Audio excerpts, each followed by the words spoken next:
boa noite, sejam bem-vindas, sejam bem-vindos.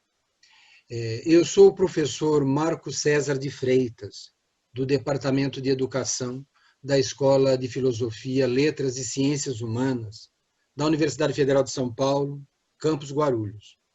E neste momento também sou coordenador da Câmara de Pós-Graduação e Pesquisa da FLESH, da nossa escola.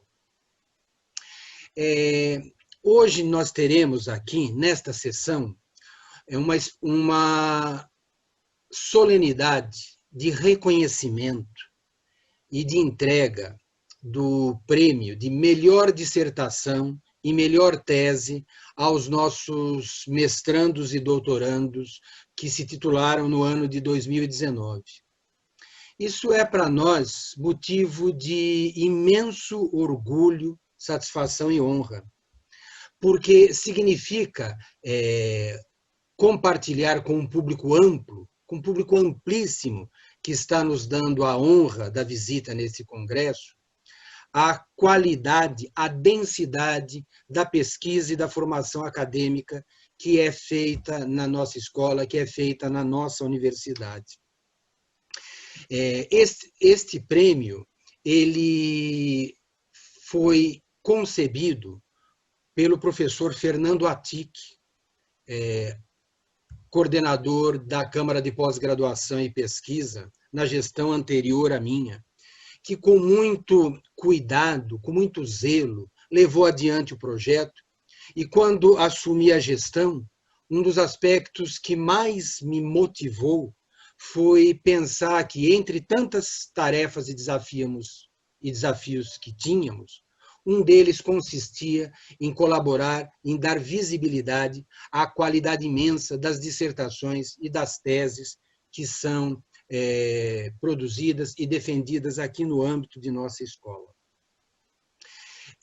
Este é um momento também de vital importância para nós, porque nós temos mais uma vez a oportunidade de convidar a todos e a todas a defenderem conosco a universidade pública, que produz conhecimento público e, por isso, está permanentemente comprometida com as mudanças e transformações que nossa sociedade demanda, e num momento como esse, demanda com urgência.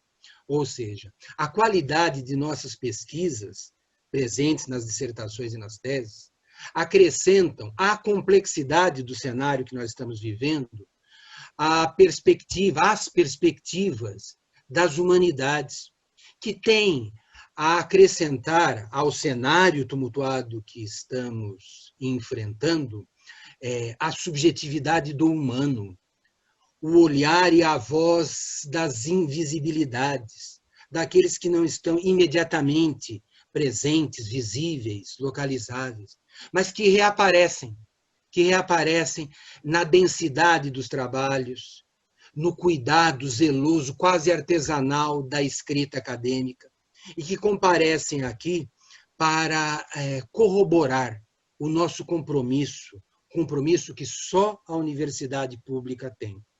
Por isso, este é, no nosso congresso acadêmico, também mais um evento entre as dezenas que ocorreram, que presta publicamente solidariedade ao Sistema Único de Saúde, o SUS, que neste momento tem um papel fundamental, como sempre teve, nas garantias básicas de nossa cidadania, especialmente considerando as desigualdades presentes em nossa sociedade.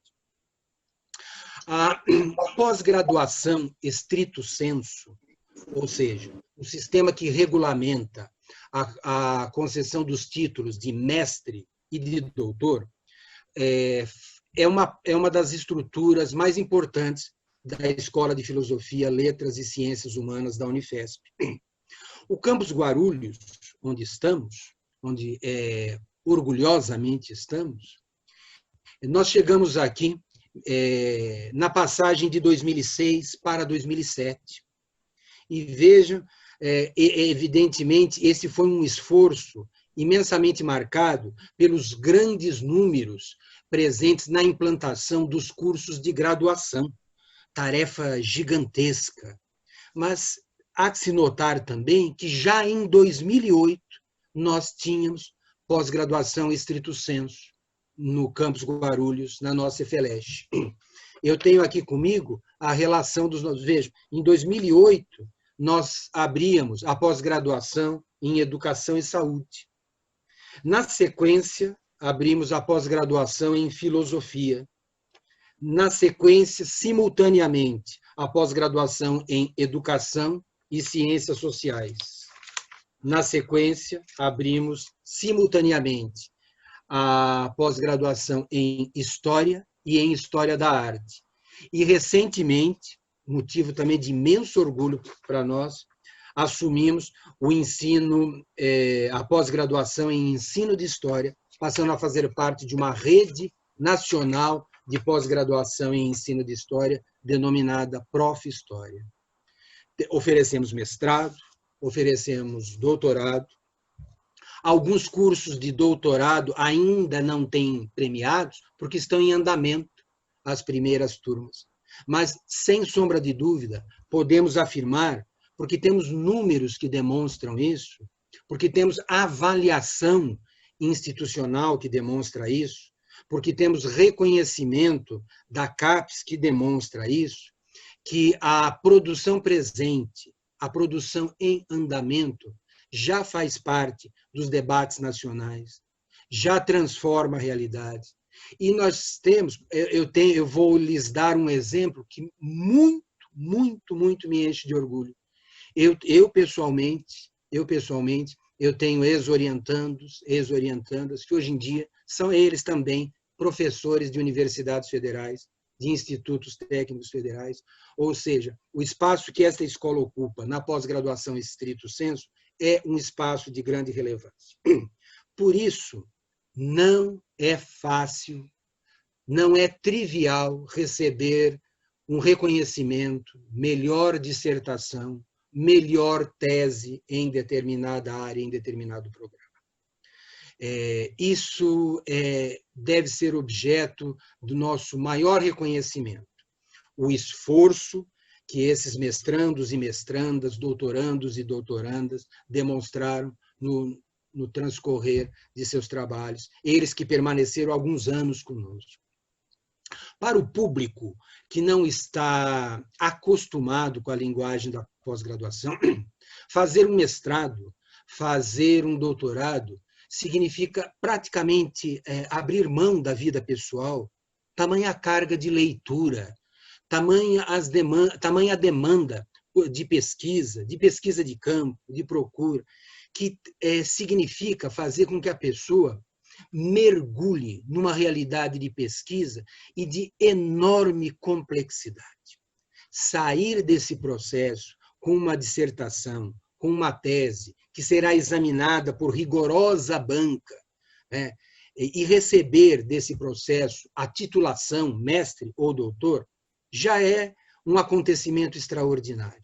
Sair desse processo ainda, com reconhecimento que, dentre todos e todas, esta especialmente foi reconhecida com aquela singularidade, aquele algo a mais que permite premiá-la, deve ser festejado por cada um. Lembre-se que nós temos sempre a obrigação acadêmica de manter atualizado o nosso currículo Lattes.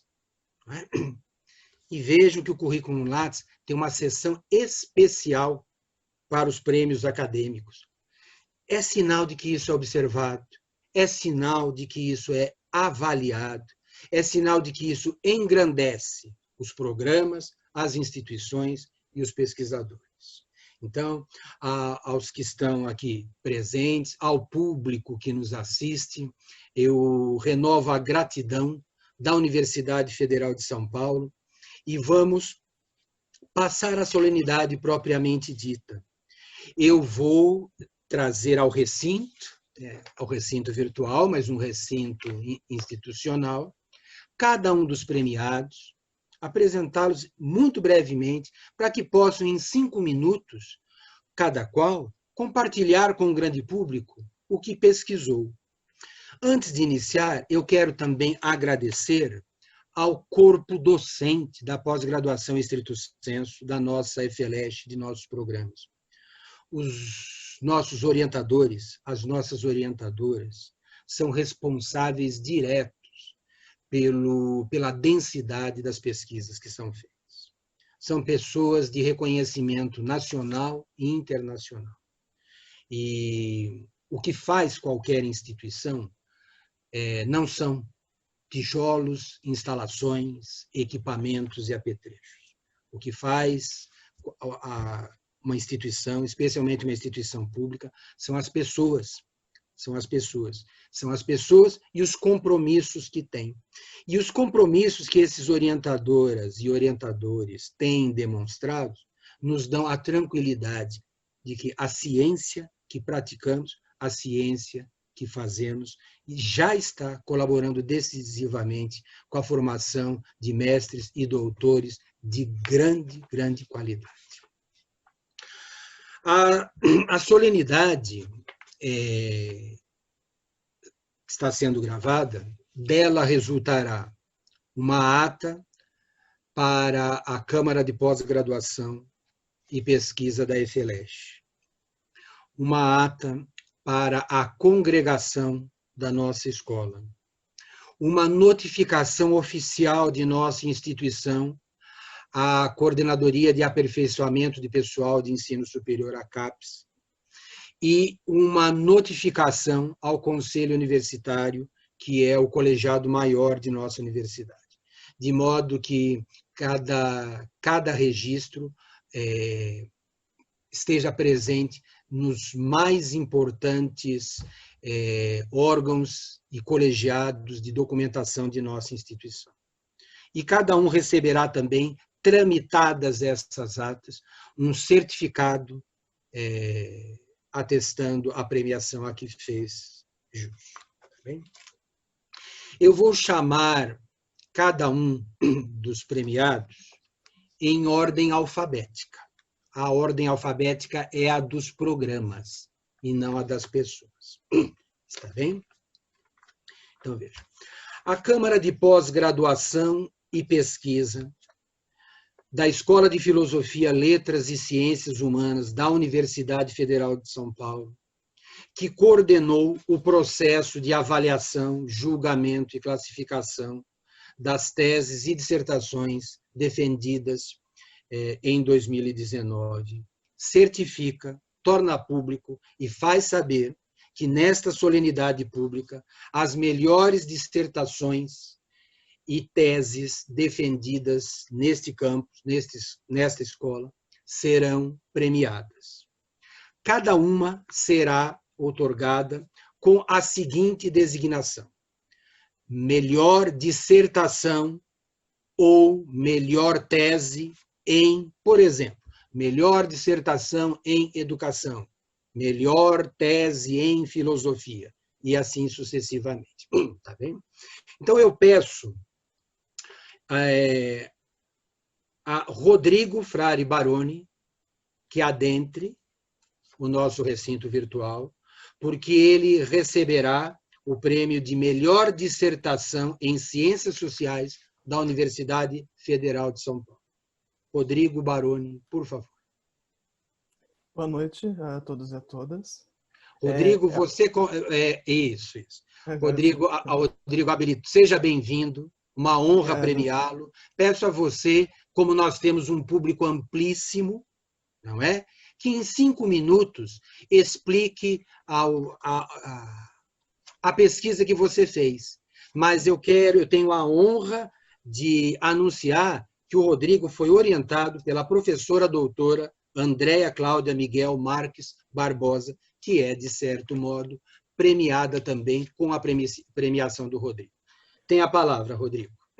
Boa noite a todos e a todas. Eu gostaria, em primeiro lugar, de agradecer. É uma imensa felicidade receber esse prêmio. Queria agradecer primeiro à minha orientadora, que é uma parceira muito grande desde 2012, quando eu comecei aí na minha graduação na Unifesp. e é o grupo de pesquisas em antropologia visual e urbana da Unifesp também, do qual participo desde 2012. E é uma honra muito grande receber esse prêmio também, de imensa alegria, ainda mais considerando a banca examinadora, né, que compõe todo esse quadro de docentes que eu admiro tanto da Unifesp. E gostaria também de parabenizar também os demais homenageados da noite de hoje e também todos os meus colegas e amigos pesquisadores, né, porque a gente sabe dos desafios da pesquisa, principalmente no Brasil e no mundo contemporâneo, né, na atualidade. Para essa ocasião, eu preparei um brevíssimo texto que trata de um sobrevoo pela minha pesquisa, apresentando algumas das principais questões e pincelando, então, os capítulos que eu desenvolvi na tese, e a esse texto eu passo, então, a leitura agora. Bom, a minha pesquisa de mestrado teve como objeto as imagens e textos do filósofo e fotógrafo cego Eugen Baucher. Na época em que considerava escrever um projeto de mestrado, eu já me debruçava sobre as imagens e, em especial, sobre a fotografia, e estava particularmente interessado em discutir a relação entre imagem e percepção. Foi então que minha orientadora, a professora Andréa Barbosa, indicou que procurasse o trabalho de Baucher, que até então eu desconhecia, alegando que este poderia me suscitar diversas questões e poderia por se tratar justamente de um fotógrafo cego. Ainda em um primeiro momento, por assim dizer, pré-pesquisa, me dei conta que a obra de Baucher poderia ser um ponto de partida muito rico para a discussão. Não apenas porque ele era tido como uma figura importante dentro desse universo que alguns chamam de fotografia cega, tendo inclusive influenciado muitos outros fotógrafos e coletivos de fotografia cegos, mas principalmente porque suas imagens eram quase sempre acompanhadas por textos ou palestras sobre as suas reflexões estéticas e sobre sua experiência enquanto fotógrafo. Foi justamente por suas imagens aparecerem constantemente inseridas em dispositivos, por assim dizer, que também veiculavam discursividades, as quais poderiam constituir um determinado plano de imanência ou universo de problemática, que decidi tomá-lo como uma alteridade privilegiada para pensar as imagens no limiar da sua visibilidade, algo entre seu limite ou sua origem, de certa forma como o próprio Baucher, que afirma se situar no ponto zero da fotografia. Colocando em xeque, portanto, a afirmação de Jacoman de que é pelos olhos que criamos e nos relacionamos com as imagens, busquei me aproximar do que seria a experiência de alguém que não possui a capacidade física da visão, mas mesmo assim, e apesar de tudo, habita o mundo de imagens e se relaciona com elas. Afinal, o que nós videntes, ou seja, dotados da capacidade física da visão, esperamos ao olharmos para as imagens feitas por um fotógrafo cego? Essa pergunta declina ainda sobre a consideração de que os cegos ou a cegueira sempre foram representados por meio de imagens, sejam elas visuais ou não, seja por meio da figura do oráculo, o qual seria dotado de uma visão superior ao dos outros homens, capaz de vislumbrar o futuro a partir de uma leitura dos sinais, seja ainda na figura do erro ou do outro que não compartilha das mesmas crenças ou códigos que os demais, ou ainda de acordo com a concepção médica da cegueira ou da deficiência visual, que acaba no limite retornando à fórmula expressa por Jacoman sobre a seguinte lógica perversa: é pelos olhos, leia-se pela visão, que nos relacionamos com as imagens. Os cegos são desprovidos de visão, logo são desprovidos de imagens. Dessa forma, advém ainda uma segunda pergunta: seria a fotografia um meio, dentre outros, que os cegos encontraram para nos devolver um olhar que, durante muito tempo, lançamos para eles sem que os concedêssemos a possibilidade de fazer o mesmo? Pensar na imagem como um outro que vem nos encarar, ou seja, como uma alteridade capaz de provocar um deslocamento da nossa própria perspectiva. A imagem como um campo de relações e até mesmo como um campo de batalha. Noções de suma importância para o desenvolvimento da pesquisa. De um lado, pois, como colocava Hannah Arendt, as obras humanas, e com elas as imagens, constroem certa duração do mundo, formando objetos comuns, nos quais podemos ter a certeza de estarmos falando sobre as mesmas coisas, ainda que de pontos de vista completamente diferentes. Caberia ainda reconhecer na própria imagem outro ponto de vista, delimitado pelo próprio universo de questões no qual essa imagem se insere a cada vez que aparece. De outro lado, tal como nos aponta Jacques Rancière, podemos pensar em um regime de visibilidade que delimita uma partilha do sensível, ou seja, como o próprio autor coloca, tanto uma esfera do comum como suas partes exclusivas, uma distribuição dos corpos e das competências que delimita quem detém propriedade para falar sobre o que é visto. Bom, nesse sentido, interessava sobretudo tentar compreender como Baucher constrói a própria figura do fotógrafo cego, e também o como sua obra é capaz de deslocar ou até mesmo de modificar a própria noção de cegueira. Para isso, após um levantamento bibliográfico, após uma imersão em sua obra, procurei organizar a dissertação de forma que as imagens de Baucher se tornassem os fios condutores da discussão. Esse procedimento tinha ainda a vantagem de permitir que as imagens tivessem um papel mais importante do que servirem como meramente uma ilustração. Elas são centrais à discussão, não só porque a organizam, mas também porque, a partir delas, se constrói um encontro com uma autoridade levantando questões e problemas fundamentais para o desenvolvimento da discussão. Em outros Vamos termos... concluir, tá, Rodrigo? Vamos Está concluir, acabando. tá?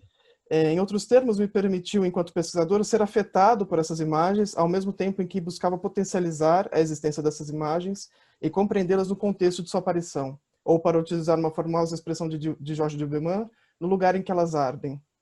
Ainda que não possa, nessa ocasião, percorrer com vocês as imagens e os textos de Baucher, né, eu queria apontar brevemente, então, quais são os capítulos que compõem essa dissertação.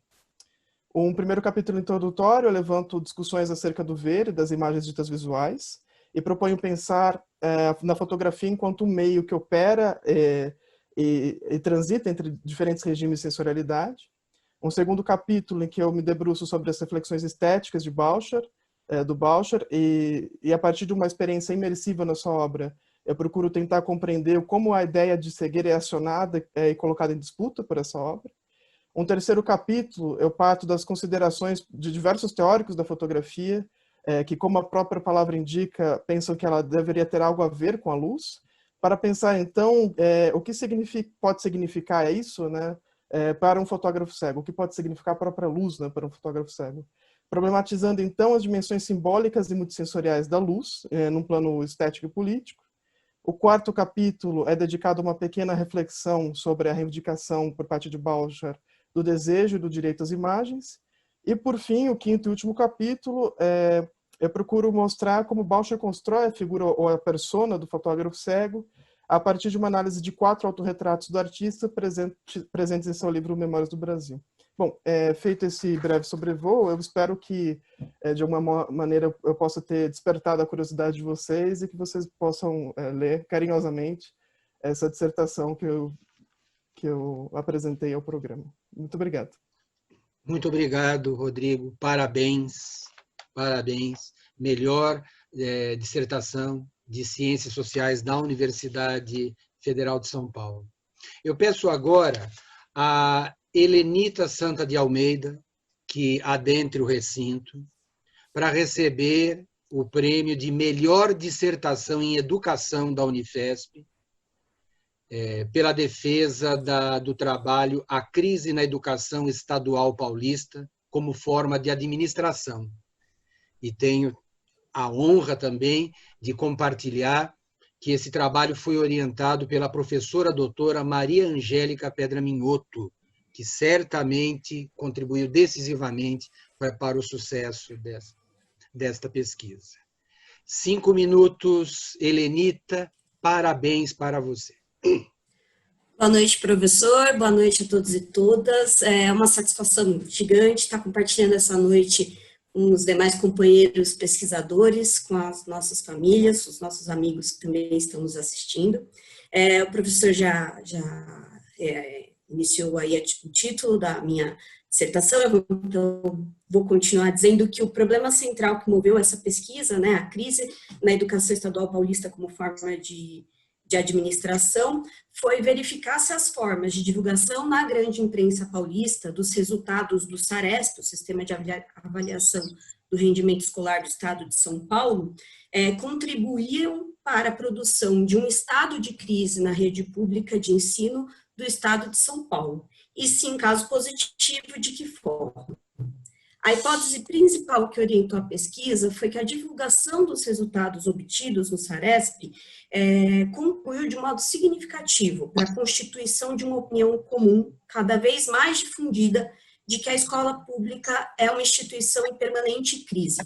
Sem desconsiderar a existência de problemas reais na educação pública, a intenção foi investigar se os modos de divulgar esses dados sobre as escolas da rede estadual seguiam uma lógica relacionada à melhoria do quadro geral da educação ou se essa lógica retirava o foco da política pública e dos órgãos centrais e atribuía ou ainda distribuía a responsabilidade por esses resultados exclusivamente às escolas e aos indivíduos a elas vinculados. O foco da análise de resultados, em virtude da importância atribuída pela própria Secretaria Estadual a essa difusão, como forma de criar na rede uma cultura avaliativa. Foi considerado como fonte aí as publicações do Jornal Estado de São Paulo entre 1995 e 2007. Porque o Jornal Estado de São Paulo, pela tradição que ele se outorga de manter a educação entre as suas principais pautas de debate social. E o período pesquisado se relaciona com as primeiras citações, as primeiras referências a uma avaliação sistematizada, ainda no plano de governo então candidato ao Estado de São Paulo, Mário Covas. Fechando em 2007, quando há uma reformulação do currículo do Estadual Paulista, tendo como base as habilidades e competências aferidas pelo SARESP. As foram organizadas a partir de protocolos de leitura e constituídos à luz do conceito de racionalidade tecnológica e referenciado nos autores da teoria crítica da sociedade, em especial o Marcuse. O mesmo referencial orientou também a análise desses dados posteriormente. Junto à fonte das publicações do Jornal Estado de São Paulo, foram analisadas também os documentos e os resultados disponibilizados pela própria Secretaria Estadual de Educação dentro desse mesmo período. O que indicam os resultados, né? Os resultados da pesquisa indicaram que o uso de determinadas expressões nas publicações do jornal ajudaram a produzir representações de senso comum sobre a má qualidade da escola pública, convertendo-a na identificação de um estado de crise perene na educação estadual paulista. Nos relatórios oficiais, os resultados foram estrategicamente correlacionados a algumas características dos estudantes e de cada escola, como raça, gênero, localização. Alguns deles foram igualmente noticiados no periódico, no jornal do Estado de São Paulo, conferindo a responsabilidade pelo desempenho insatisfatório às características dos indivíduos e das unidades de ensino.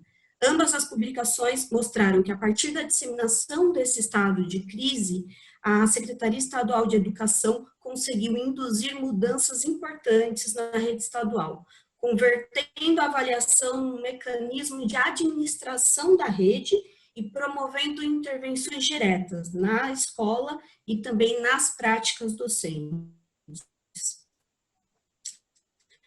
Também se Vamos para a conclusão, tá? Nos enunciados da imprensa, os objetivos e as metas, sim, certo? Os objetivos e as metas impostos, tecnologia muito oriunda do sistema produtivo, alheio à lógica educacional. E aí eu encerro agradecendo os meus amigos mais próximos que estiveram presentes, minha esposa Débora, a orientação generosa da professora doutora Maria Angélica, já citada pelo professor, que conduziu todo esse processo com muito respeito, aos professores da minha banca de defesa e de qualificação, Carlos Antônio Giovinazzo Júnior, da PUC de São Paulo, e a professora Maria Gouveia, do Departamento de Educação da Unifesp, e aos demais professores da Unifesp, do Programa de Educação, incluindo aí o professor Marcos, que também me deu aula nesse processo e contribuíram para a minha formação. Muito obrigada a todas. Parabéns, professora, parabéns mesmo. Parabéns. Eu peço agora que entre ao recinto para receber da Câmara de Pós-Graduação e Pesquisa da Unifesp a Maite Saad, que receberá o prêmio de melhor dissertação de mestrado em Educação e Saúde da Unifesp. Boa noite, professor. Seja bem-vinda, Maite. A Maite defendeu a dissertação intitulada Práticas de Letramento em Contextos Não Formais, e, da mesma forma, é uma honra para a nossa Câmara anunciar que ela foi orientada pela professora doutora Cláudia Lemos Vóvio. Você tem 5 minutos para apresentar. Obrigado e parabéns. Obrigada, boa noite, professor. Boa noite a todos os outros pesquisadores premiados, parabéns. Primeiro eu queria agradecer a Unifesp, Campus Guarulhos, pela oportunidade, pela premiação. Eu fico muito feliz pelo reconhecimento, né, considerando ainda que é uma pesquisa fruto de muito envolvimento, de muita dedicação. Como o professor adiantou, o título do meu trabalho é Prática de Letramentos em Contextos Não Formais, Possibilidade na Reconstrução de Identidades e Criação de Novas Narrativas sobre si. Foi um estudo que nasceu a partir da minha trajetória profissional de formação de educadores sociais, em um contexto de educação não formal, junto com a identificação da existência de poucos estudos nesse âmbito da educação não formal, né, que fizessem uma análise crítica dessa realidade, principalmente considerando os adolescentes e as práticas de letramento. Eu parto, então, na investigação das práticas de uso sociais da escrita, desenvolvida com e por adolescentes, em um contexto de educação não formal, em uma organização social localizada em um território de alta vulnerabilidade social, mais precisamente em Boimirim, em São Paulo. Minha proposta foi, além de identificar essas práticas de letramento que ocorriam com os adolescentes nesse espaço, desvelar os significados atribuídos por esses participantes para tais experiências, tendo em vista compreender como eles apropriavam-se desses letramentos e construíam-se identitariamente nesse processo. Como meu principal foco foi dar voz para os adolescentes, escutá-los, né, além da observação participante da gravação em vídeo dos eventos que eu observava, a geração de dados envolveu a construção de autobiografias orais, realização de rodas de conversa, entrevistas semi-estruturadas com os 4 adolescentes da turma, que foram selecionados e participaram comigo de todo o processo. Os resultados que eu encontrei indicam que a oferta dos adolescentes era de uma pluralidade muito grande de práticas que eram perpassadas pela recepção, apropriação e produção de textos multimodais, nos quais a oralidade, a música, as imagens e o uso do espaço e do corpo constituem esses letramentos, além da escrita propriamente dita. Identifiquei propostas colaborativas e abertas à experimentação de papéis diversos, voltados aos interesses dos adolescentes, onde eles negociavam entre si, se colocavam ativamente nas discussões e se apresentavam a partir de diferentes linguagens. Apesar de alguns desafios identificados nessas práticas, relacionados à presença de letramentos que mobilizavam traços e discursos escolares, religiosos e de reprodução de modelos culturais de massa, os posicionamentos discursivos dos adolescentes acerca desses letramentos, que eram permeados por valorações muito positivas, sugerem o reconhecimento do papel dessas experiências que tomam parte na associação, na ampliação de suas possibilidades de expressar e de ser, no favorecimento de uma participação com mais autonomia e segurança em diferentes esferas nas quais eles atuam, e na construção de trajetórias nas quais eles podem escolher e sonhar. Eu acredito que os resultados eles podem contribuir com a formulação e implementação de novas políticas públicas de educação, voltadas a adolescentes, e que se fundamente uma perspectiva de fortalecimento de pontes em diferentes contextos educativos, principalmente entre o formal e o não formal, né, que incluem escuta ao que os adolescentes dizem, precisam e que desejam, práticas de aprendizagens conectadas às suas experiências e aos territórios em que vivem, e que incorporem letramentos nos quais eles se reconheçam, reflitam sobre a realidade, se expressam e imprimam suas vozes. Eu queria agradecer especialmente a minha orientadora, Cláudia Lemos Vóvio, que foi uma grande parceira por toda a generosidade, por toda a troca em todo o processo. A Associação Bom Pastor, que foi a organização social na qual eu realizei a pesquisa, que foi incrível, muito acolhedora, muito aberta a toda a proposta e troca também. E especialmente aos adolescentes que participaram comigo e que toparam todo esse percurso comigo, pela entrega, comprometimento durante todos os encontros, né, por me emocionarem e mostrarem o caminho, o próprio sentido dessa pesquisa acontecer. É isso, muito obrigada. Obrigada, professor. Obrigada, Unifesp. Obrigado a você. Parabéns, parabéns mesmo. Eu convido Lara Helk de Souza Scanferla a adentrar o recinto.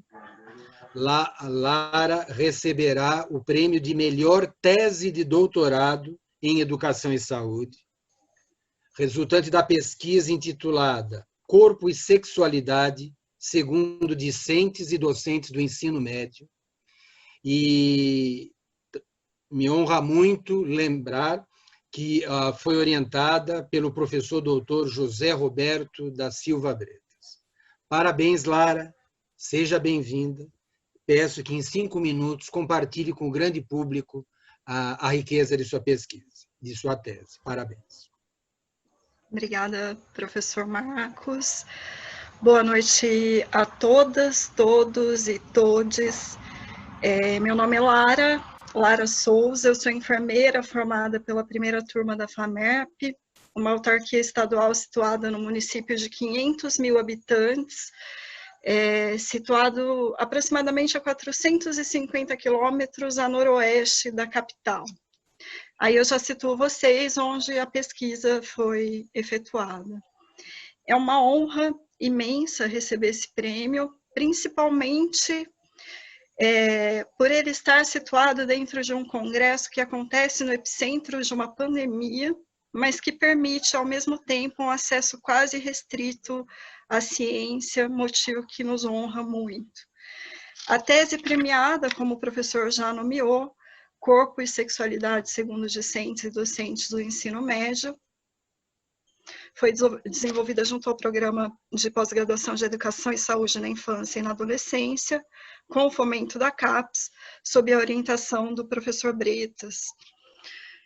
O estudo permitiu traçar um panorama sobre o conhecimento relacionado ao corpo e à educação em sexualidade, e foi desenvolvido aqui no meu município, em 22 escolas públicas de ensino médio, com 439 adolescentes e 176 docentes.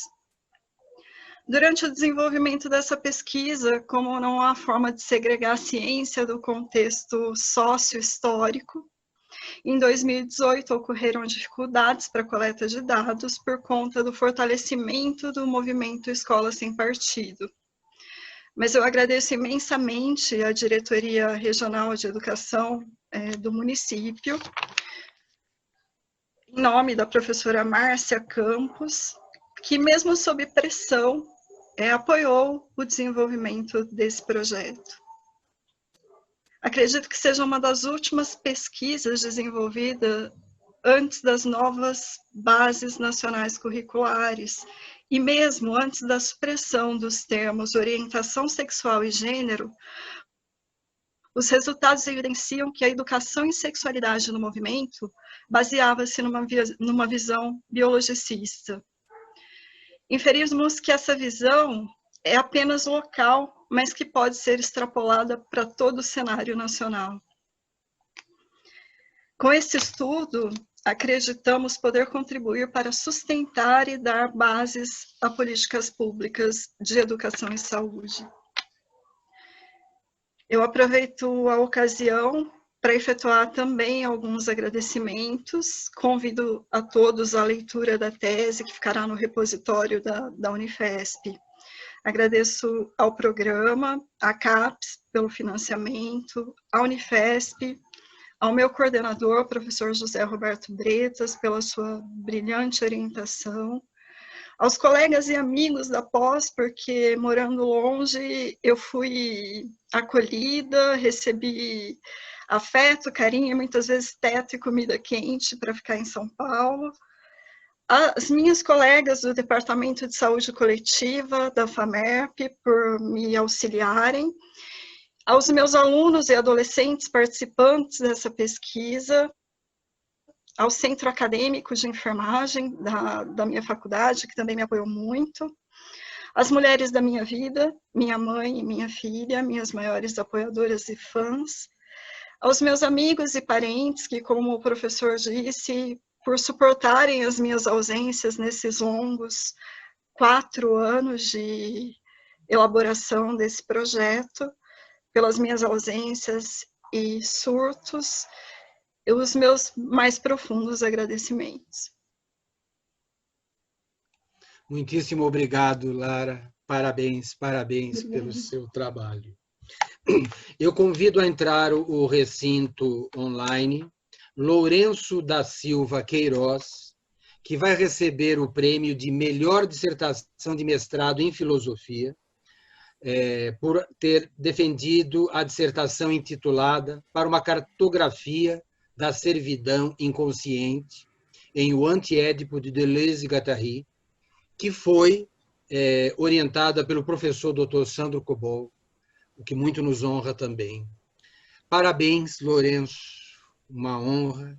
Por favor, compartilhe em 5 minutos com o grande público as características de sua pesquisa. Obrigado. Tá ótimo, professor. Bom, a honra é minha, professor. Então, primeiramente, uma boa noite, professor Marcos, a todas e todos que generosamente participam dessa solenidade.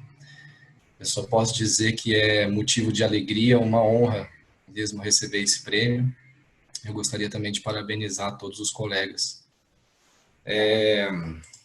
Bom, gostaria de começar agradecendo, primeiramente, a Unifesp, em particular, o Departamento de Pós-Graduação em Filosofia, todos os professores com quem eu tive o prazer, né, de trabalhar ao longo do mestrado, a Daniela Gonçalves, pelo excelente trabalho na Secretaria de Pós, a CAPES, pelo fomento à minha pesquisa.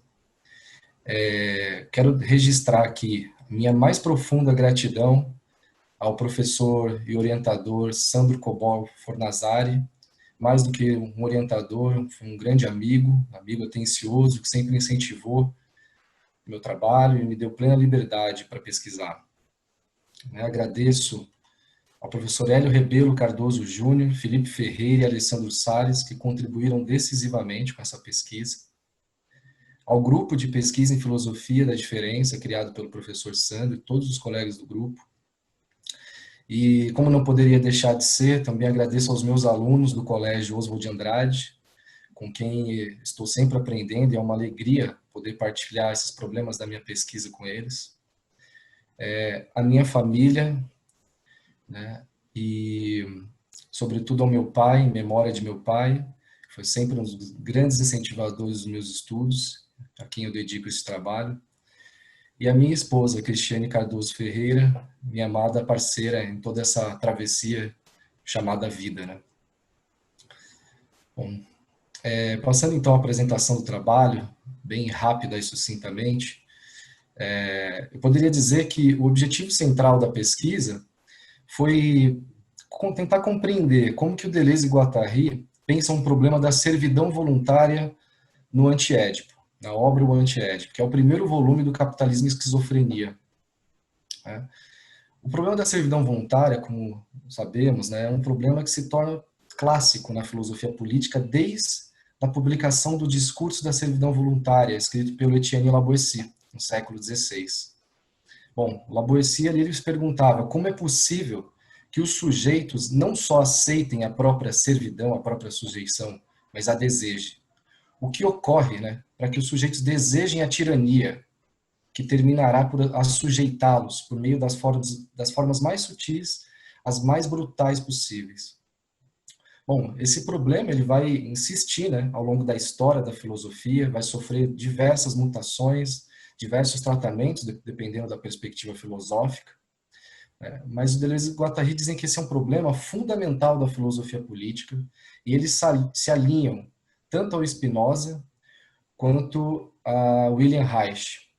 Ele diz que William Reich redescobriu esse problema na Psicologia das Massas do Fascismo, em 1933, quando ele se perguntava por que as massas desejaram mesmo o fascismo. O que ocorre para que as massas desejem o fascismo, e isso não se coloca em termos ideológicos. A massa não foi enganada, elas desejaram o fascismo.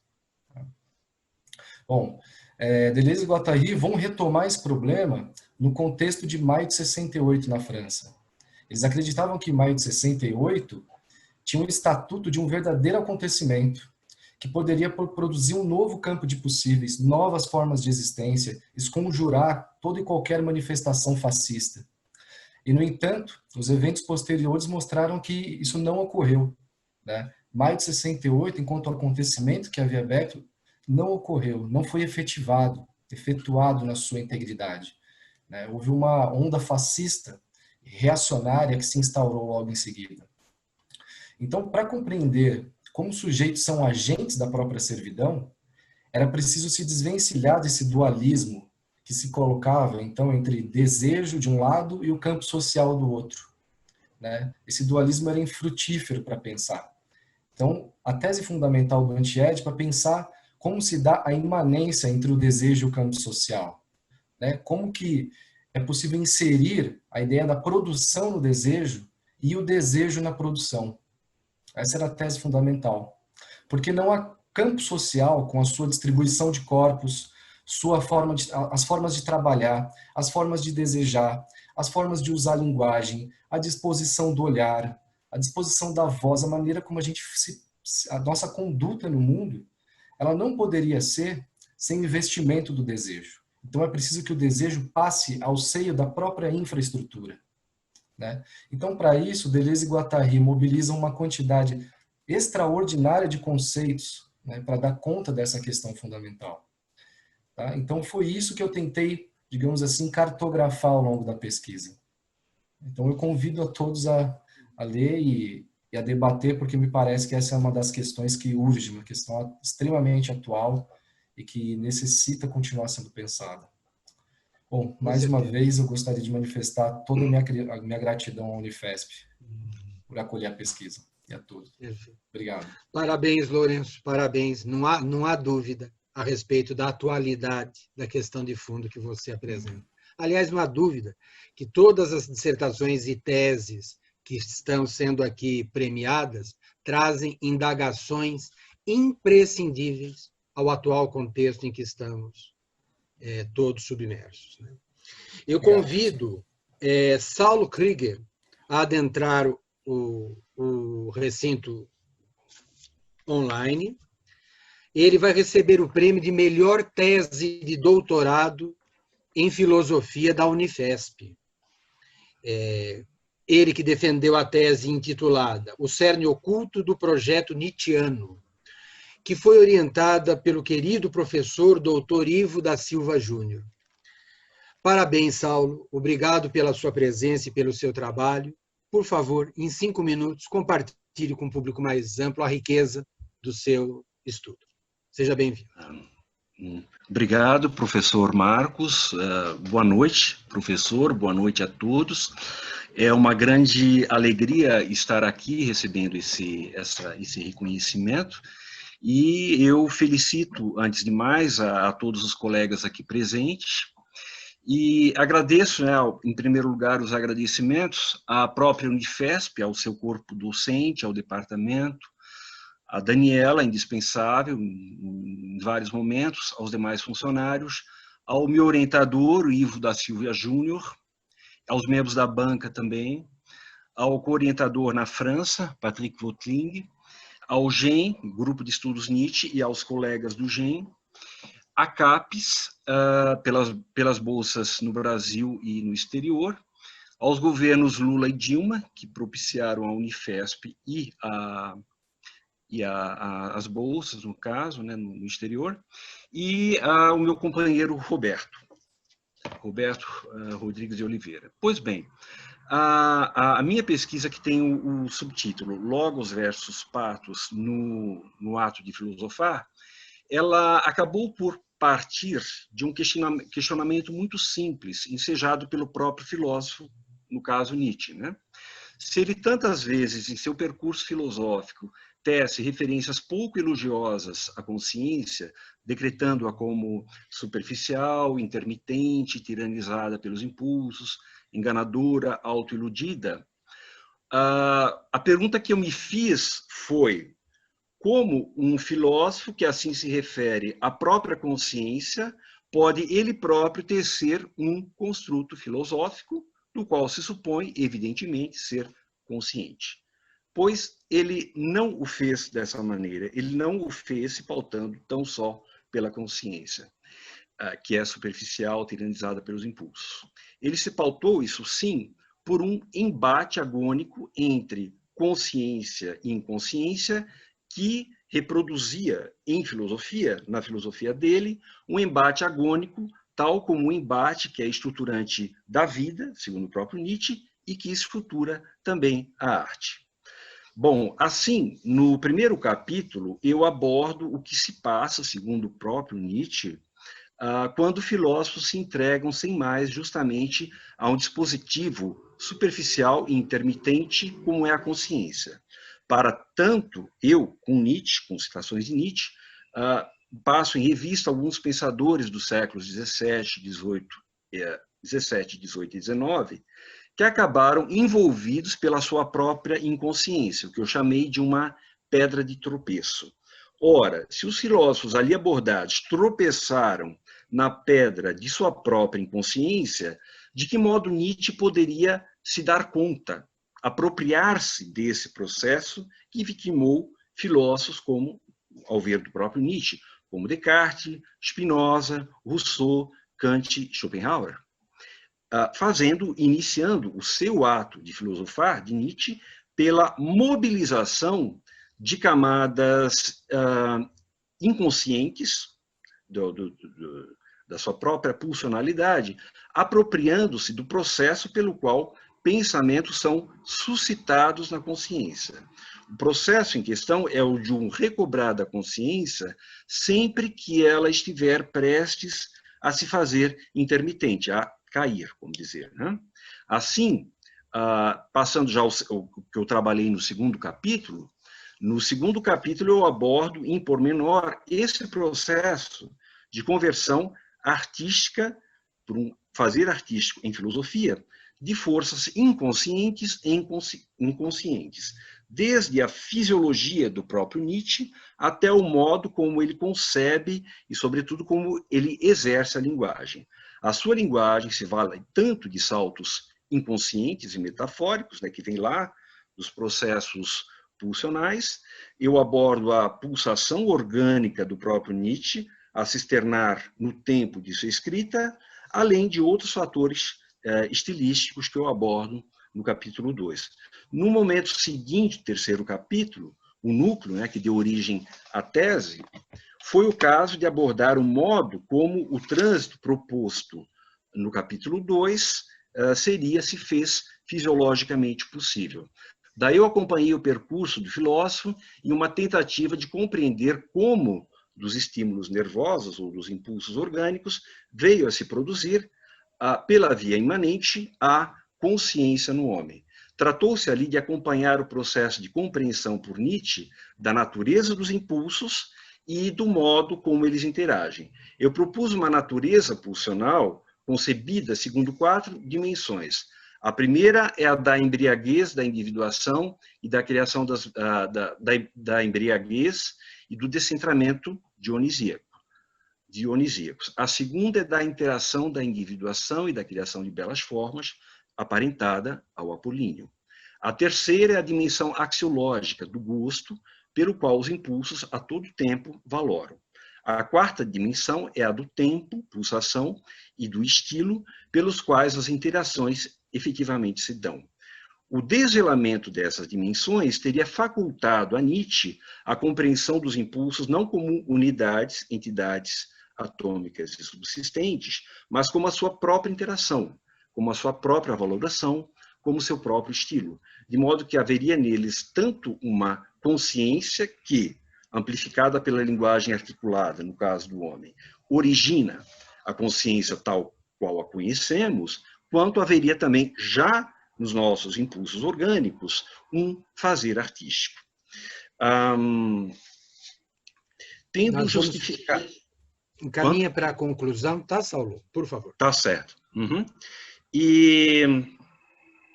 Então, tendo justificado, assim, pulsionalmente a possibilidade do percurso do próprio Nietzsche, proposto no capítulo 2 para o capítulo 3, no quarto e último, eu abordei o modo como Nietzsche tampouco sucumbiu às intermitências da consciência quanto ao conteúdo de seu filosofar. Um anseio para tal indesejado seria a metafísica, em razão de ela pautar o entendimento por pontos de fixidez que suscitam passividade à inconsciência. E aí, nesse último capítulo final, eu procurei mostrar como nem no momento em que ele estaria mais propenso a isso, que foi no nascimento da tragédia, isso aconteceu pelo modo como ele trabalhou noções como uno primordial, intuição, representação, pelo modo como ele trouxe e recobrou ao final do seu percurso a intuição artística do dionisíaco, e pelo modo como ele revisita a partir do nascimento da tragédia, a sua própria filosofia como forma de reconhecer a sua singularidade pulsional e corroborar o seu projeto filosófico. Muito obrigado, então, por essa oportunidade de estar aqui. Agradeço a Unifesp, que agradece a qualidade do seu trabalho, a qualidade da sua presença. Não é fácil ter a melhor tese de filosofia de uma instituição. Muito obrigado. Parabéns. Eu peço, por favor, que adentre o recinto Natália Cristina de Aquino Gomes, que recebeu o prêmio de melhor dissertação em História da Arte. Ela que apresentou o trabalho Retrato de Artista no Ateliê, tem um subtítulo também, ela vai explicar, e foi orientada pela professora doutora Elaine Cristina Dias, que muito nos honra aqui mencionar. Parabéns, Natália, seja bem-vinda.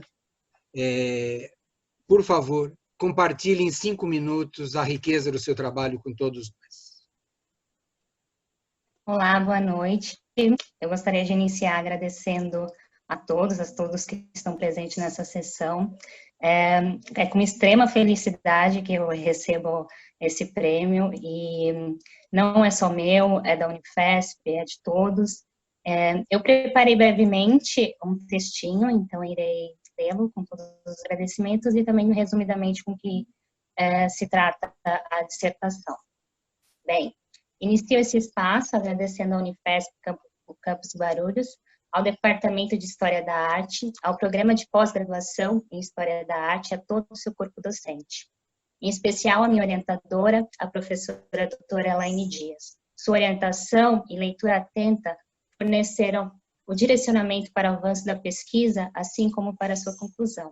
Agradeço também ao financiamento da Fundação de Amparo à Pesquisa, FAPESP, através da Bolsa de Mestrado e também da Bolsa de Estágio de Pesquisa no Exterior, vinculada à Universidade Autônoma de Lisboa, a qual eu também agradeço ao meu supervisor, o professor Dr. Miguel Figueira de Faria. Agradeço também aos professores que participaram da minha banca, tanto de qualificação quanto a de defesa, ao professor Cássio Fernandes, à professora doutora Fernanda Pita e ao professor Dr. Alberto Schneider. Contribuíram de forma única para o avanço e a conclusão da dissertação. Agradeço ainda todas as instituições, arquivos, museus e bibliotecas visitadas. Por fim, agradeço a minha família, em especial a minha mãe e meu namorado, que trilharam essa caminhada ao meu lado e trouxeram alento nos momentos de preocupação. Da mesma forma, agradeço aos meus amigos, aqueles de longa data, assim como aqueles que conheci ao longo desse período de estudo. Passando para a dissertação intitula-se Retrato de Artista no Ateliê, a representação de pintores e escultores pelos pincéis e seus contemporâneos no Brasil, de 1878 a 1919. A pesquisa teve como objetivo o estudo de retratos de artistas no ateliê, de pintores e escultores atuantes ao longo do século XIX e início do século XX, no Brasil, realizados por seus contemporâneos. Nesses retratos, os artistas são representados por seus pares, em ateliês, elegantemente pousando ou individualmente em meio ofício, e também coletivamente, ao lado de outros artistas ou amigos. Buscamos entender de que maneira a modalidade do retrato de artista no ateliê denota a importância e afirmação de sua figura como pintor ou escultor, além da legitimação de sua posição social enquanto artista, por meio do reconhecimento do seu ofício. Levamos em consideração os modelos visuais e os gêneros internacionais e os estudos atuais sobre a temática do ateliê, e também a questão do autorretrato, sobretudo como ponto de análise e comparação entre as obras, identificando ainda as diferenças e semelhanças na imagem feita por si próprio e por um outro artista. Abordamos também a questão da leitura, da literatura e da presença dos artistas em seus ateliês nos romances do século XIX, a fim de investigarmos como esses assuntos foram narrados nas páginas lidas pela sociedade da época. Recuperamos a discussão bibliográfica sobre a representação do artista do ateliê, assim como a crítica de arte do período em jornais e revistas da época. Verificamos também se os artistas estudados tiveram exposições, eles apresentaram trabalho nas exposições gerais de belas artes, ou em modos individuais, e investigamos as possíveis relações entre esses retratos e a fotografia, visto que muitos desses artistas eram partidários da técnica de captura de imagem na produção de suas obras, e alguns desses também foram registrados em seus ateliês. Além disso, também nos dedicamos a analisar as condições socioculturais dos ateliês retratados, a fim de compreender e ampliar as questões artísticas existentes no período, as relações sociais mantidas entre os artistas, retratado e retratista, e a instituição acadêmica, assim como seus locais de trabalho no Rio de Janeiro e no exterior. Breves palavras, seria essa dissertação, ela também está disponível no repositório da Unifesp. Novamente, eu gostaria muito de agradecer a todos e falar que estou extremamente feliz e muito grata pelo prêmio. Muito obrigada.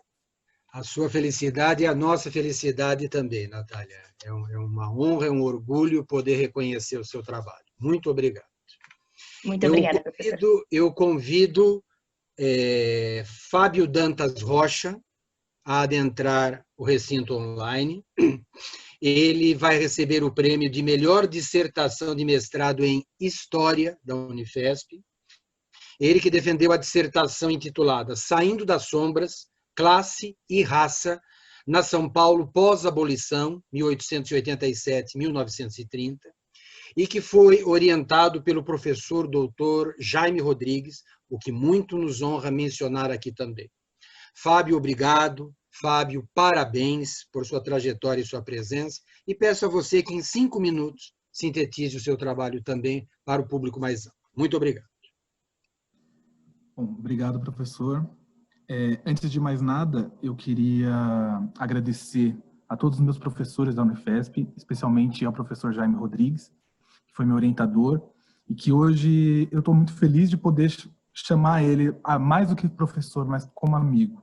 Ele foi uma pessoa que desde a minha graduação, que também realizei na Unifesp, me ensinou a ser um historiador e a ser uma pessoa de caráter, que, bom, nos tempos políticos que a gente vive hoje, é uma coisa que é muito necessário ter. Também adoraria agradecer a Unifesp, porque por falar em caráter, foi na Unifesp Guarulhos que eu me encontrei como ser humano e que eu me formei. Além de como cientista e professor, também me formei como alguém capaz de lutar por um mundo mais justo. Eu agradeço. Né? Espero que minha produção acadêmica, enfim, reflita um pouco todo esse empenho que os meus professores e que a instituição teve ao me formar. Bom, falando de agradecimento, também não posso esquecer de agradecer a minha mãe, né, que foi a mulher que, além de me ensinar a ler, me ensinou a importância da educação na transformação do mundo. Bom, falando um pouco da minha tese, da minha dissertação, enfim, eu comecei a pensar nela desde a minha graduação. Né? Eu lembro que eu perguntava muito para o Jaime, meu orientador, que como eu fazia para encontrar a população negra egressa da escravidão na cidade de São Paulo durante a República. Isso eu não conseguia encontrar nas fontes que eu lia. Enfim, ele falava, leia mais, leia mais. E na dissertação eu me senti mais seguro de procurar aonde a população negra paulistana morou e trabalhou, e onde morou e com que trabalhou. Né? E nessa procura, eu fui me dando conta, e esse é o meu primeiro capítulo da dissertação, eu fui me dando conta de que durante o processo de abolição, um projeto de cidade foi sendo forjado, né? Um projeto de cidade que se fazia sempre a pergunta, de quem que é a abolição? De um lado, você tinha a revolta negra contra a escravidão, que vinha se libertando cada vez mais do cativeiro, e de um outro lado, você tinha um grupo escravocrata com medo daquela revolta e, ao mesmo tempo, tentando conter as revoltas e tentando organizar, pelo menos no discurso, uma ideia de que eles eram de que a abolição era fruto da organização deles. Bom, isso não chega a ser uma novidade na historiografia brasileira, mas eu acho que foi um bom ponto de partida para o que me interessava durante a dissertação, que era entender qual é o perfil da modernidade que o Estado paulistano forjou para a sua cidade. E aos poucos, lendo uma série de memórias de produção de memorialistas do início do século XX, né, e lendo jornais, lendo processos crimes, aos poucos eu fui me dando conta que a modernidade republicana era uma modernidade pautada na exclusão, uma modernidade pautada que só servia ao branco, e principalmente ao branco rico, né? Essa modernidade, aos poucos eu fui percebendo que ela não era para todos, né? E no meu terceiro capítulo, eu passo, tendo em mente que a modernidade não era para todos, eu passo a perceber aonde a população negra morou em São Paulo. Enfim, longe da ideia da periferização, logo após a abolição, eu comecei a perceber que a população negra morou no centro de São Paulo como uma alternativa de vida, né? Lutando contra o racismo presente na época. E também porque, e agora passo para o meu quarto capítulo, ela morou no centro porque era lá que ela também podia encontrar melhores trabalhos, né? Isso tudo fazia parte de um plano de vida, que era migrar para São Paulo, morar no centro de São Paulo, para quem sabe conseguir arranjar alguma rede e alguma condição financeira para comprar uma terra bem longe. Bom, eu encontrei muitas fontes dizendo que morar lá em São Caetano, ou, enfim, no que eles consideravam interior paulista, para ter a sua terra e não viver de trabalhar para mais ninguém, né? Essas são as expectativas de liberdade que eu fui encontrando na minha dissertação. Eu fui encontrando como? Lendo Processos Crimes, eu utilizei na dissertação para mais de 90 processos crimes, eu utilizei 11 mil de relatórios da Polícia Médica de São Paulo, que me deu o endereço e a cor das pessoas que moravam em São Paulo. Eu usei, enfim, edições de jornais do Correio Brasil, do Correio, né? Enfim, tudo isso me serviu para perceber como São Paulo, apesar de ter contado essa história de ser uma cidade branca e imigrante, contou com a experiência, com a luta e com a vida de milhares de mulheres negras e de homens negros que construíram suas vidas ao construir a cidade. Muito bem, muito bem. Muito bem, Fábio. Eu agradeço imensamente, parabenizo você novamente e reconheço todo o mérito do seu trabalho. Impressionante a atualidade de algumas questões que estão sendo aqui apresentadas, não é? Eu peço, por gentileza, a Rui Leon, a Henrique Correia Júnior, que adentre o recinto online. Ele receberá o prêmio de melhor dissertação de ensino de história da Unifesp. Ele que defendeu a dissertação intitulada História da África e dos Afrodescendentes vai à escola. E teve por orientadora a professora doutora Elaine Lourenço, que também muito nos honra aqui citar e homenagear. E faço aqui um brevíssimo comentário. A dissertação de Rui Leon, este programa, também lembra o nosso compromisso com a formação de professores, que também toca diretamente a nossa pós-graduação. Seja bem-vindo, Rui, parabéns, e peço a você que em 5 minutos apresente o seu trabalho. Por favor. Boa noite a todos e todas. É um prazer imenso estar aqui com vocês nessa noite. Parabéns às demais e aos demais colegas premiados também. E quero começar agradecendo a professora Elaine Lourenço, a professora doutora Elaine Lourenço, minha orientadora, que me ajudou e muito, não só chegar no resultado da dissertação, mas também no próprio objeto pesquisado. O ensino, o programa Prof. História, ele tem como característica a gente entrar a partir de uma prova dissertativa e e desenvolveu o projeto a partir dali. Então, ela e os demais professores do Prof. História, aqui o meu agradecimento, né, desde o início, de maneira muito generosa, nos ajudaram a encontrar tanto o objeto de pesquisa, o desenvolvimento do projeto e, por sua vez, a dissertação. Agradeço também aos 19 colegas que ingressaram junto comigo na turma de 2016, 19 colegas aguerridos ao ensino de História, propostos a pensar uma educação no momento onde a educação já sofria um assédio dos poderes vigentes. Mas acredito que a gente vence. Bom, em cima disso, a minha pesquisa, e logo no início a minha ideia era tentar observar de como que uma dada historiografia sobre a escravidão impactava os professores de história no seu ensino sobre a história dos afrodescendentes no Brasil. Mas me aproximando de alguns autores, como por exemplo Chervel, eu percebi que a gente não pode pensar que acontece uma mera transposição didática do saber acadêmico para o saber escolar. Há toda uma noosfera ali que interfere de como os professores, e aí brincando um pouco com a frase do Sertor, que pergunta o que fazem os historiadores quando escrevem história, a minha pergunta, e muito pautado na minha prática como professor de história, era o que fazem os professores de história quando buscam ensinar a história da África, né? Também tentando responder essa questão a mim mesmo.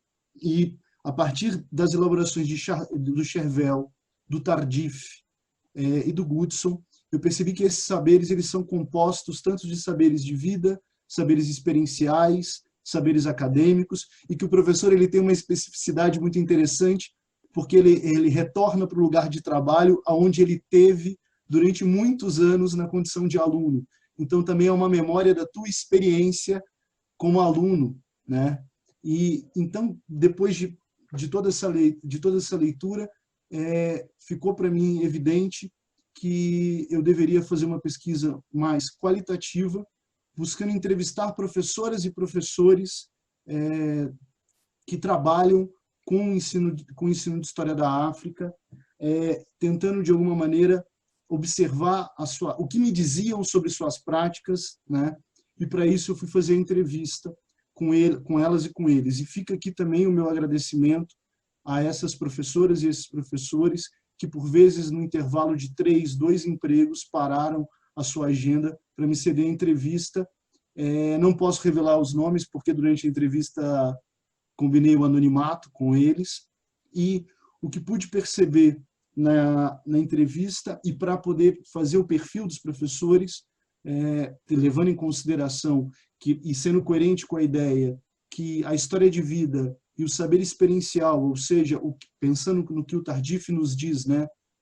Quando eu trabalho, eu faço algo também de mim enquanto trabalho.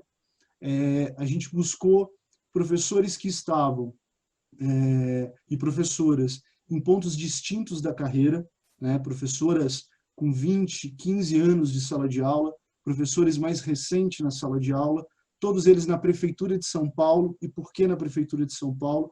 Porque, por uma escolha, poderia ter sido o Estado, mas, por conta do governo do PT e do governo do Fernando Haddad, houve política pública para que a 10.639 fosse colocada em prática, né? Então, tentando pensar um pouco de como se articulava o currículo prescrito com o currículo vivido, né? E o saber experiencial, a gente viu que a história oral e a entrevista com essas professoras e esses professores poderia significar, de alguma maneira, ainda ali um milho, um grãozinho, para começar a desvendar as práticas da Lei 10.639 e, de alguma maneira, pensar como que uma educação das relações étnico-raciais e uma educação antirracista estava sendo feita para quebrar a hegemonia do ensino de história até então vigente. Nesse sentido, a gente... Encaminha para o fecho do raciocínio, tá? Tá ok. Nesse sentido, a gente entrevistou os 5 professores. As práticas são tanto quanto distintas, relacionando tanto o saber de vida e o saber experiencial. Podemos perceber, por exemplo, que alguns professores acabavam optando por um debate mais claramente sobre educação étnico-racial, por conta, inclusive, da tua própria experiência dentro da sala de aula contra alunos, alguns outros ainda buscando uma discussão mais acadêmica sobre o ensino dos afrodescendentes. O que nós não buscamos em nenhum momento fazer na pesquisa foi, de alguma maneira, avaliar ou buscar o fracasso escolar. Muito pelo contrário, um dos nossos critérios foram entrevistar professores sabidamente bem-sucedidos com as práticas de ensino de História da África. Por fim, eu quero agradecer aos meus familiares, aos meus amigos que foram fundamentais nesse momento de pesquisa, contando com revisão de texto, transcrição de entrevistas, e mais uma vez a essas 3 professoras e esses 2 professores que cederam a entrevista, e a todos os professores do Prof. História e os colegas, e a Unifesp. Muito obrigado, agradeço imensamente sua presença, seu trabalho, parabéns. E peço, por fim, que André Renato Oliveira Silva adentre o recinto online, ele que defendeu a dissertação O Ritual dos Sádicos, e por isso recebeu o prêmio de melhor dissertação em letras da Unifesp, e teve por orientadora a professora doutora Graciela Alicia Foglia, o que muito nos honra e alegra citar aqui pela qualidade de seu trabalho. André, bem-vindo, parabéns. Por gentileza, em 5 minutos, apresente o seu trabalho, por favor. Bem, boa noite, pessoal, para todo mundo. É uma satisfação imensa, uma honra tremenda estar aqui, recebendo essa premiação. Quero agradecer imensamente à Unifesp, Campus Guarulhos, ao Programa de Pós-Graduação em Letras, à professora Graciela, minha orientadora maravilhosa, e a amigos, familiares que me apoiaram bastante nessa caminhada aí. Bom, o meu objeto de pesquisa é o nosso glorioso e agora saudoso José Mujica Marins, bem conhecido como Zé do Caixão. Hoje em dia, o cinema do Mujica ele já é bastante legitimado, ele já é bastante considerado nos meios críticos, inclusive nos meios acadêmicos, né? Demorou muito tempo para receber essa legitimação como um cinema de caráter popular, sim, mas de muita qualidade também. Demorou, mas chegou. Porém, ainda existem poucos estudos, pouca reflexão a respeito do caráter de aspectos mais políticos no cinema do Mujica, de aspectos mais sociais, históricos, principalmente dentro do contexto da ditadura militar brasileira. E é por aí que eu quis puxar, pegando como objeto central o filme Ritual dos Sádicos, ou Despertar da Besta, que foi finalizado em 1970 e nunca foi lançado no circuito comercial de cinema até hoje. O filme ele foi totalmente proibido, censurado pela ditadura. Então, eu, primeiramente, na dissertação, faço uma análise desse processo de censura, dos documentos, da ida e vinda de documentos, pareceres de censura, de propostas de reavaliação, um processo que se arrastou durante longos anos e que não conseguiu liberar o filme. O filme só foi ser liberado em 1983, isso no primeiro capítulo, né, analisando essa documentação. No segundo capítulo, eu busco fazer uma análise do filme, procurando reconhecer a importância dele no cenário cultural e no cenário da produção cinematográfica brasileira no final dos anos 60, começo dos anos 70, justamente os anos de chumbo, né? O filme Ritual dos Sádicos, ele traz ele mostra algumas inquietações muito comuns na época, no meio político e no meio cinematográfico. Inquietações principalmente relativas àquele desencanto pela luta armada, né, principalmente, após o AI-5. Isso no segundo capítulo. No terceiro capítulo, eu faço uma análise do filme, uma proposta de análise do filme como filme-ensaio, quer dizer, procurando enxergar ali alguns aspectos ensaísticos no cinema do Mujica, puxando essa vertente do filme-ensaio que tem sido bastante estudada atualmente. Eu, particularmente, me utilizo do Timothy Corrigan, que tem um estudo muito bom sobre filmes de ensaio, e do Adorno, que fala do ensaio na literatura. Então é isso, procurando contar um pouco a história desse filme, procurando reabilitar um pouco e procurando analisar a obra do Mujica dentro dessa perspectiva mais política, mais social, né? A contribuição que eu procurei dar aí. E, bom, é isso. Agradeço mais uma vez imensamente à universidade, à professora Graciela, pela oportunidade de entrar para o programa, de conseguir desenvolver essa pesquisa, e agora a premiação também. Muitíssimo obrigado. E é isso aí. É um momento muito difícil que nós estamos vivendo atualmente neste país. A minha pesquisa também procurou, esse também foi um dos motivadores para escolher esse tema como objeto de estudos, né? Nesse tempo de revisionismo, de negacionismo da ditadura militar brasileira. Então, eu quero deixar muito claro aí um posicionamento de mostrar as arbitrariedades da censura, a violência de Estado enfim, e promover sempre uma defesa da cultura nacional, do cinema brasileiro e, enfim, é isso aí, gente. Muito obrigado a todos. Nós que agradecemos, André. Nós vamos ao encerramento da sessão.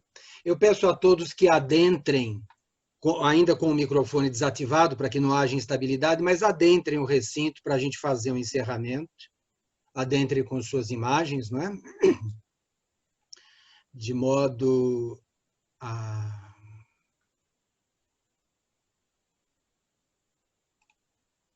Estão todos aqui?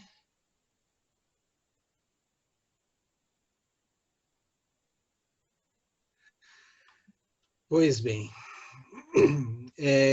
nós vamos encerrar essa sessão de premiação que reconheceu os trabalhos feitos e que resultaram nas melhores dissertações e teses da Unifesp. Uma honra, um privilégio. Ouvimos alguns minutos e já podemos perceber a atualidade, a densidade, mas principalmente pudemos reconhecer que a presença dessas pessoas entre nós e de nós na sociedade é imprescindível, é insubstituível. Aos premiados, às premiadas, eu quero deixar aqui uma última mensagem. Vejam, a universidade os reconheceu, as reconheceu. O mundo acadêmico continuará reconhecendo. A sociedade haverá de reconhecer em vocês e em seus trabalhos um conteúdo fundamental. Eu queria, por fim, então, pedir a cada um que levasse uma mensagem do lugar em que estamos, do lugar em que comprometidamente produzimos ciências, que é o bairro dos Pimentas, que vocês conheceram e conhecem, e que puderam experimentar conosco a complexidade de ter escolhido este lugar para fazer ciência. E o recado, a mensagem do bairro dos Pimentas para vocês, eu recolhi de Constantino Cavafis e peço que levem esta mensagem como um recado final, porque, afinal de contas, vocês não se despedem, vocês já são da casa, vocês permanecem conosco. O recado de Cavafis está escrito no poema Ítaca, e que diz respeito a todos nós que somos condenados a viajar. Se partires um dia rumo a Ítaca, faz votos de que o caminho seja longo, repleto de aventuras, repleto de saber. Nem lestrigões, nem os ciclopes, nem o colérico Posidon te intimidem. Eles no teu caminho jamais encontrará. Se altivo for teu pensamento, se sutil emoção teu corpo e teu espírito tocar. Nem lestrigões, nem os ciclopes, nem o bravio Posidon hás de ver, se tu mesmo não os levares dentro da alma, se tua alma não os puser diante de ti. Faz votos de que o caminho seja longo.